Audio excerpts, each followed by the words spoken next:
વેરાવળના ઇણાજ ખાતે આવેલા તટરક્ષક દળ રેસિડેન્શિયલ કોમ્પ્લેક્સમાં વિશ્વ પર્યાવરણ દિવસ અને વડાપ્રધાનના સુશાસનના 12 વર્ષની ઉજવણીના ભાગરૂપે ભવ્ય વૃક્ષારોપણ કાર્યક્રમ યોજાયો હતો.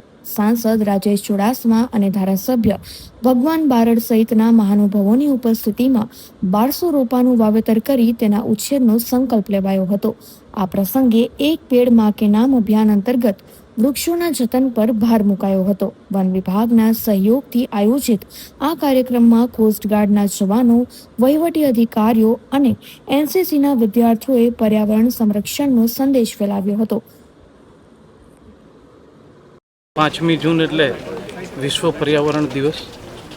સમગ્ર દુનિયા આજે પર્યાવરણ દિવસ તરીકે ઉજવતી હોય ત્યારે ઇણાજ મુકામે કોસ્ટગાર્ડની આ કેમ્પસમાં આજે વિશ્વ પર્યાવરણ દિવસની ઉજવણી કરવામાં આવી છે.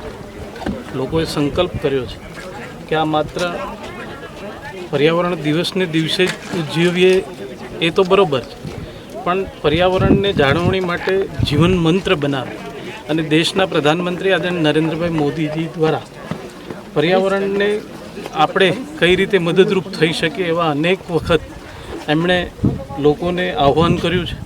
ચાહે સ્વચ્છતા હોય, પાણી બચાવવાની વાત હોય, એક પેડ માં કે નામ, વૃક્ષ વાવી અને પોતાની માતાના નામે અને માતૃભૂમિના નામે જ્યારે ઝાડવાનું ઉછેર આપણે કરવા માટે થઈને પ્રેરણા આપી હોય ત્યારે મારી તમામ નાગરિકોને વિનંતી છે કે આપણે સ્વચ્છતા અને પર્યાવરણ બચાવવા માટે આપણા જીવનમાં એક મંત્ર બનાવી અને આવનારા દિવસોમાં આ દુનિયાને આપણે કંઈ પણ મદદરૂપ થવાનું કામ કરીએ એવી વિનંતી કરું છું.